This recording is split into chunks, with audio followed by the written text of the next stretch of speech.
सभा में, अब देख रहे हैं सभा की तरफ ऐसी शोभा हमने आज तक नहीं देखी। हाँ, ये शोभा कहीं ना जाए नाच रहे परी खिलौना, शोभा कहीं ना जाए नाच रहे परी खिलौना, बस एक मनु को डरे भाभी के छोना रे, जहाँ बैठे गांधारी के पास बबूत सभा में चितवन सबसे हरी।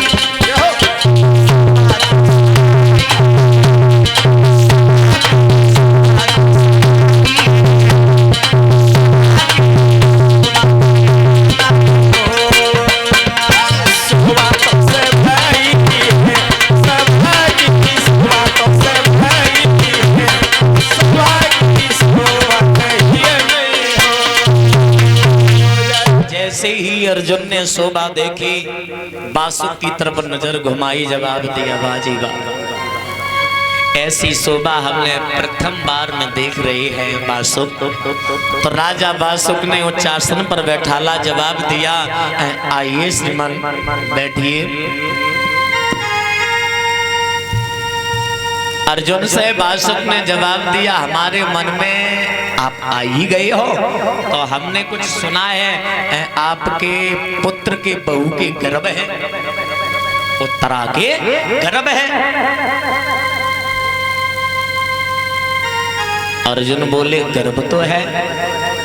जवाब दिया आपके पुत्र की बहू के गर्भ है और हमारे पत्नी की गर्भ है, तो क्या किया जाए? आप कहना क्या चाहते हो? जवाब दिया मैं कहना ये चाहते हैं, अगर मेरी कही मानो, अगर आप आ ही गए हो तो हम आपसे कुछ निवेदन करना चाहता हूँ। जवाब दिया मतलब मैं समझा नहीं, तो समझे नहीं तो सुनो। वो बासुक बोले के गर कोई तुम्हारी राजी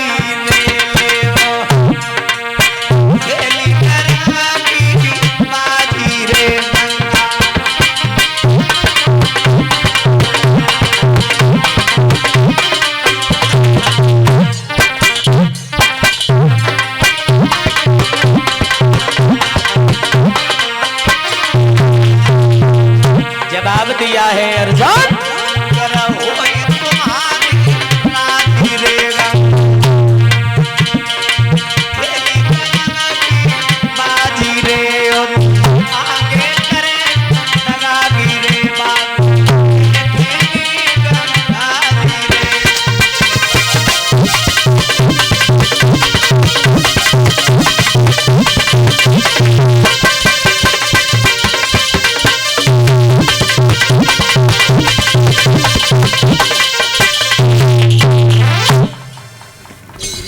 जवाब दिया अगर आपकी इच्छा है तो गर्भ की बाजी खेलने की हमारी इच्छा होती है। देखो मैं ऐसा नहीं, आप ये मत समझ लेना कि मतलब बासुक की कचहरी में गए और बासुक हमसे जबरदस्ती प्रेशर डाल रहे हैं, ऐसा कुछ नहीं है। अगर आपकी अगर इच्छा हो जाए तो हमारी भी इच्छा हो जाए।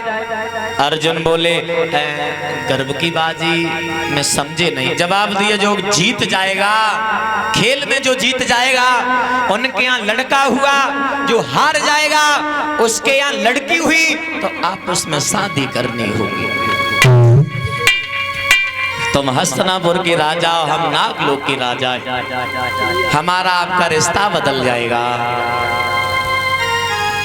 अर्जुन ने दिमाग दौड़ाया, जवाब दिया महाराज ऐसा हुआ तो कैसा?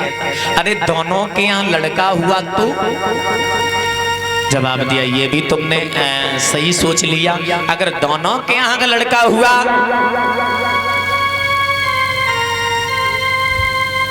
तो जीतने वाले का लड़का और हारने वाले का लड़का, हारने वाले का लड़का जो है ना उसके साथ में नौकर बन के रहेगा। अगर दोनों के यहाँ लड़की हुई तो? जवाब दिया जिस समय जीतने वाले की लड़की दुल्हन बन के जब अपने ससुराल को जाएगी तो हारने वाले की बिटिया उसके साथ में दासी के रूप में जाएगी। मंजूर है? जवाब दिया मुझे मंजूर है। पास से मंगाई गई, पास से लेकर के आए। अर्जुन ने जवाब दिया आप महाराज प्रारंभ करो। बासुक बोले आप प्रारंभ करो। दोनों हाथ जोड़ लिए अर्जुन ने, आपने जड़ डाली है, आप ही प्रारंभ कर दो। तो पासी जैसी हाथ में लिए हैं बासुक ने, कि पासे ले उठाई, सुनो चितलाई धरना पे डाले।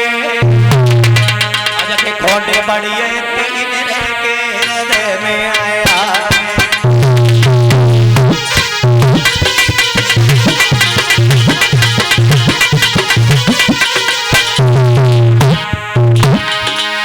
पासे ले उठाए, पासे ले उठाए, सुना चलाए डाले डाले।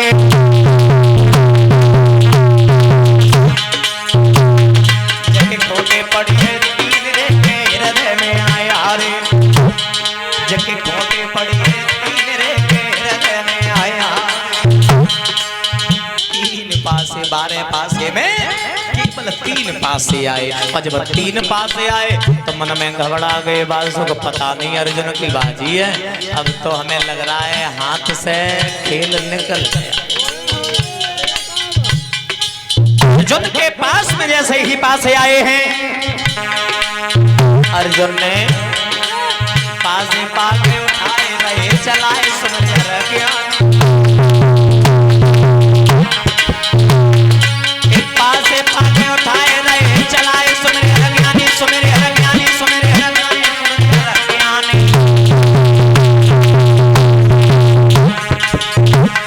जब पूरे बारे पड़े बड़े भक्त ज्ञानी, बड़े बड़े भक्त ज्ञानी।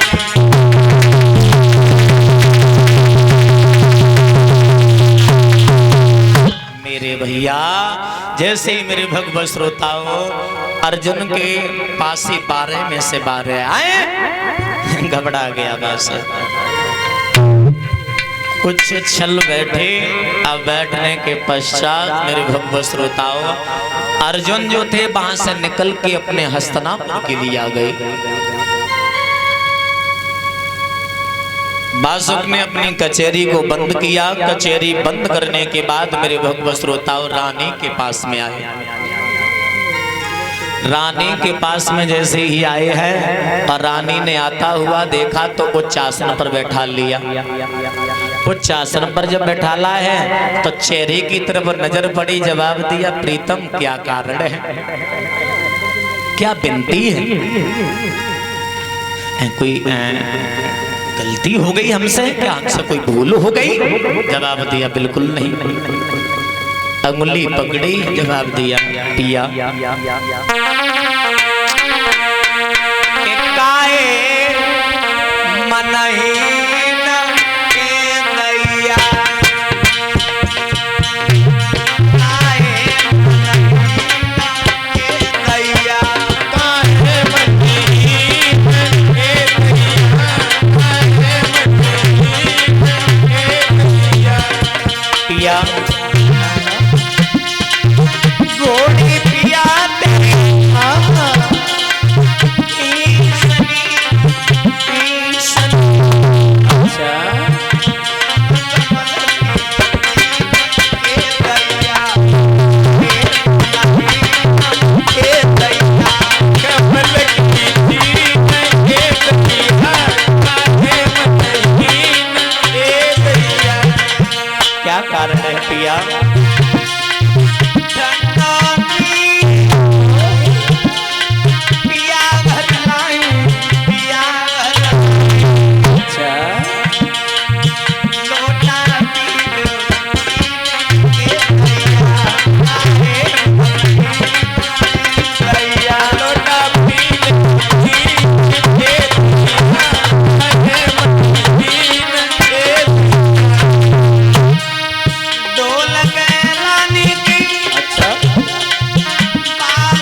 कारण है पिया, मतलब किसी ने कुछ कह दिया है या हमसे कोई त्रुटि हो गई है जो आप उदास। जवाब दिया रानी, न तुमने कुछ कहा है, नहीं सभा में किसी ने हमसे कहा है। एक कारण है, एक हमसे ही भूल हो गई। हमारी कचहरी में अर्जुन का आगमन हुआ तो अर्जुन से हमने गर्व की बाजी लगा ली रानी। गर्व की बाजी? हाँ। कैसे? जवाब दिया, अर्जुन से हमने खेल खेला, अगर हमारे पत्नी के अगर संतान हो जाएगी, लड़की हुई, अगर हम हार गए तो हम शादी करेंगे आपके यहाँ। अब वो बाजी हार गए और किसी कारणवश अगर तुम्हारे गर्भ से अगर कन्या ने जन्म लिया तो हमारी इज्जत मिट्टी में मिल जाएगी।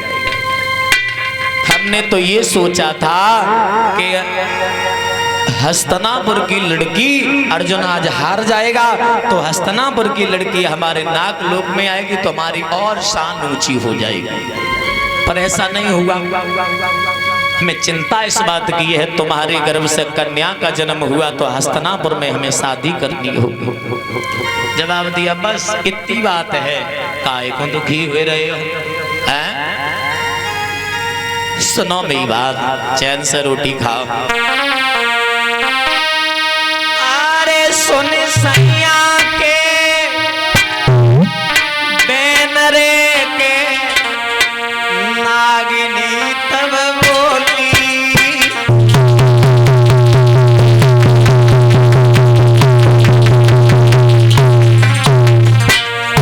किया सुन सैया के बैनरे नागिनी तब बोली,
दिया, पिया तुम व्यर्थ में चिंता कर रही हो। कहते हैं धीरज धर्म मित्र और नारी और आफत काल पर की उचारी। धीरज धर्म मित्र और नारी और आफत काल पर की उचारी। विपत काल में अगर पत्नी अगर धीरज बनाए वो पत्नी है। विपत काल में दुख संकट में जो मित्र खड़ा है वो ही सच्चा मित्र है ना। दुनिया में तो अन्य बहुत मित्र होते हैं। उस स्त्री ने समझाया, पिया अगर हमारे गर्भ से अगर कन्या का जन्म हुआ तो मैं मर जाऊंगी, उस बेटी को भी जान से मार दूंगी। हमारे गर्भ से अगर बालक का जन्म हुआ तो पिया इस महल में खुशियां मनाऊंगी और आपकी कचहरी तक सूचना भी भिजवाऊंगी। समझ गए? जवाब दिया बिल्कुल, मैं यही तो चाहती है कि चिंता मत करो, तुम जाओ भोजन करो। बनाया, भोजन खिलाया। जैसे ही निकले हैं, धीरे धीरे समय व्यतीत होता चला गया। कहते हैं जो होना है वो ही होता है। धीरे धीरे जब माँ को प्रसव की पीड़ा सताई है तो उस नागनी के गर्भ से बहुत सुंदर कन्या का जन्म हुआ। कहते होनी टाली नहीं जाती, होती अब हो करके ही रहती है। कन्या का जन्म हुआ। अब वो रानी अंदर से घबरा गई। उस बेटी की सुंदरता देखी, मैया के अंदर से ममता जागृत हो गई। जवाब दिया, इस बेटी को मैं मारना नहीं चाहती। बांदी को बुलाया, बांदी मुझे कोई अकल बता दे, सांप भी मर जाए और लाठी भी नहीं टूटे। जवाब दिया, ये बात है तो महारानी मैं जा रही हूँ, महाराज से कह देंगे महारानी बुला रही है। जब महाराज